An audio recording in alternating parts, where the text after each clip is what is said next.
Hello. In this video, I want to examine a controversy that I've seen people discuss in the last several months on the internet on the concept of consent courses being offered at a university or at universities, and the counter argument or the critique of those course offerings being that it's insulting to men in particular because people don't need to be taught that rape is wrong and any more than they need to be taught that murder is wrong or stealing is wrong. So I want to examine this claim by testing it empirically and then offering people who do hold the opinion that consent courses are unnecessary to give them a chance to respond to the observation on US marital rape laws and the way that they've changed as a consequence of second-wave feminism. So I'm going to swap over to a PowerPoint presentation that I've prepared just because it has all of my notes, and any sources that I provide in this talk I will of course link in the description box below. Clickety click click click. All right, let's swap over to the PowerPoint presentation and get going, and you'll see the logic of all of that of my arguments as we get going. Right. So let's start the presentation. And I wasn't quite sure what group, like how to characterize the group of people who have this concern. So I've used the phrase anti-feminist because it's usually feminists who advocate for such things. So if you don't fit the anti-feminist label, apologies, but it was just a way to sort of group together the people that generally oppose this in contrast to feminists. Right. One of the things that kicked this controversy off was a course that was offered at Warwick University in the UK. A young male student basically was offended at the idea that these courses were offered and really mischaracterized the nature of the courses and how they were set up at the university and who was participating. So I've done a screen grab of the course itself. And as you can see, the class called I Heart Consent came to what they call Freshers Fortnight. And for those of you who don't know, in the UK, the Freshers Week is the first week, or in this case, fortnight, so the first 2 weeks of university. And freshers are generally the incoming students to a university. So we think in the United States of freshmen. These, as you can see here, are interactive 90-minute sessions that provide a safe space for you to discuss the myths and facts around sexual violence. Our team of trained student volunteers will guide you through discussions of definitions of consent and healthy relationships. Workshops are open to old and new students alike, and sports and society execs in particular are encouraged to attend. You can sign up to attend a session at the Student Union at another location, and to find out more, you can go to their website. So again, this was the mischaracterization of the nature of these courses was what started the controversy, but the course itself, as you can see, is voluntary students sign up. Those students who are in charge of other students, like sports execs or other social society students who have responsibilities, are encouraged to attend, again, to make sure that they were aware of these these definitions of consent in case the issue came up, sadly in one of their own groups. So that was the sort of the thing that I think people a lot of times are reacting to when it comes to these consent courses. So there is opposition in some quarters to the idea of these classes. Critics, I'm trying to be charitable here to make sure I don't misrepresent their views, but my understanding of the arguments that I've seen made in contrast or to counter or to critique the idea of consent courses is that people, in particular men, don't need to be taught not to rape any more than people need to be taught not to steal or taught not to murder. And this is an empirical assertion.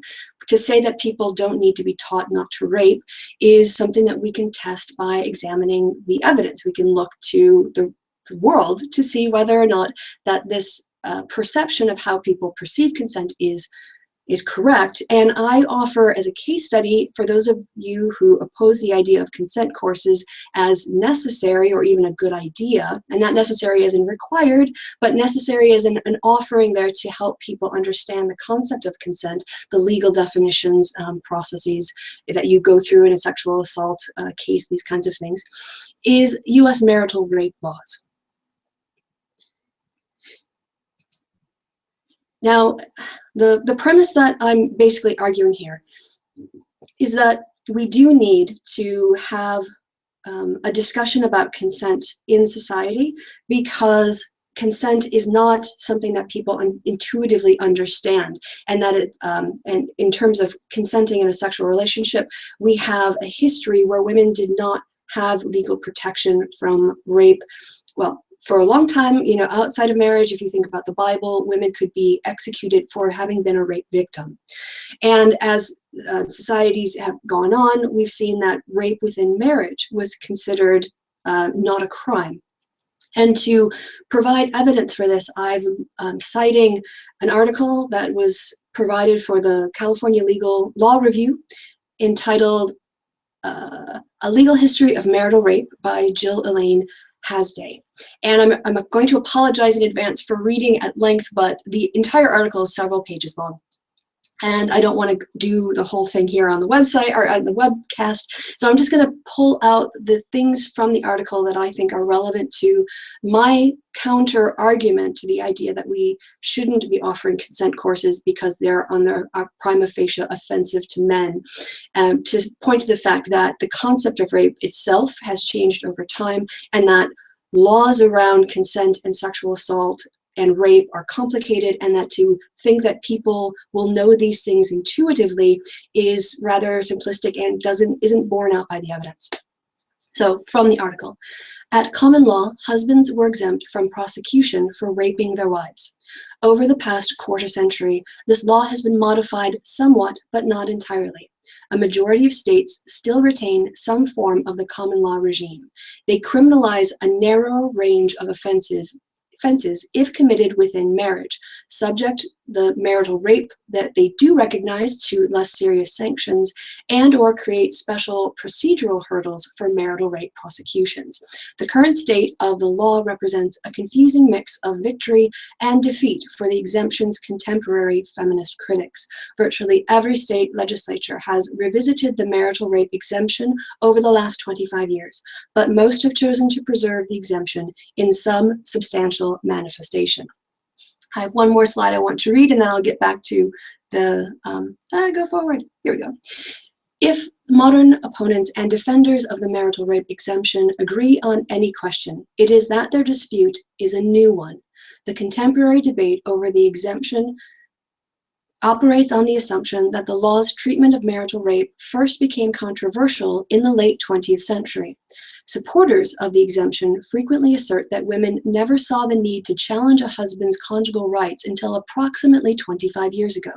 The drafters of the American Law Institute's Model Penal Code, who offer the most sophisticated contemporary defense of the exemption, explained that the rule, quote, so long an acceptable feature of the law of rape has only recently come under attack.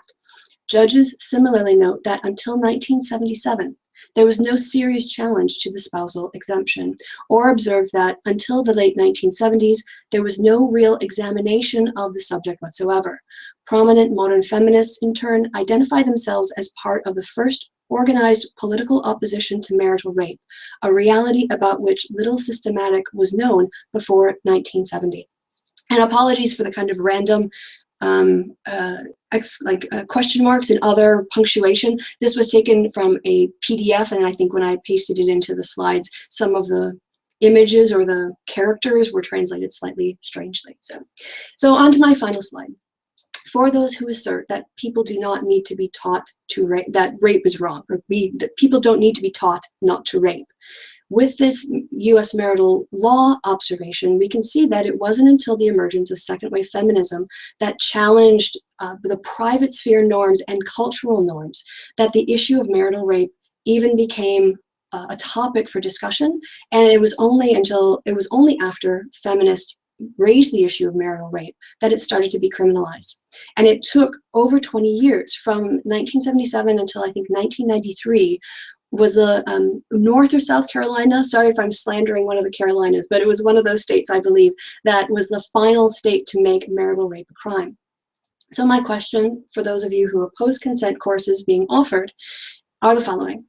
Do you think rape within marriage is a crime? Now, I'm going to presume that everybody who watches that is going to say yes, which of course would be very different to the answer people would have given 100 years ago, but I'm not going to say that anybody is going to think rape within marriage is okay. So I'm presuming 100% of people who will have the position opposing consent will say yes, rape within marriage is a crime. So if you say that it is a crime and people don't need to be taught not to rape, how do you explain literally thousands of years of legal history in which marital rape was not a crime if people don't need to be taught not to rape? And given that opinions on rape within marriage changed only after feminists began to work to change the laws, how do you explain the change in those norms if people don't need to be taught that rape is wrong? So my view is that consent is a very complicated issue when it comes to the legal ways, definitions, the applications of the law. It's a moral and a legal issue, and it does need to be discussed in a way that's mature and also accurate so that people have the best information on consent, sexual assault, how to prevent sexual assault, and what to do if they or someone they know has been a victim of sexual assault, what to expect in terms of the procedures, the process of going through the trial. I think that these courses improve people's knowledge, and education is a good thing. So offering these consent courses, I think, is a positive. My only regret is that they're only offered to university students, because at least in the United States, around maybe a third of young people go through the university experience, and that means a lot of young people don't have access to these courses. I would hope that they'd be more open to the public. So I can stop sharing now, because that was the last slide. It's a really quick video that I wanted to make and just put that out there. And I would hope that if anyone does choose to make a response, that they would show the same courtesy and respect and lack of insults that I have shown in this video. So thanks so much for watching all the way to the end. If you have comments, of course, you can always put them below. My video schedule has been very intense of late and will continue to be intense, so I don't always have a chance to reply to all the comments, but of course other people will see your comments and there can be discussions in the comments. So go ahead if you want to. I can't guarantee a response. Again, I'm very busy making videos, but if you want to have a dialogue, you can do that in the section below. And again, the link to the article on the legal definitions will also be provided in the description box. I've been Kristi. You've been awesome. Thanks for watching again, and I'll see you soon. Bye.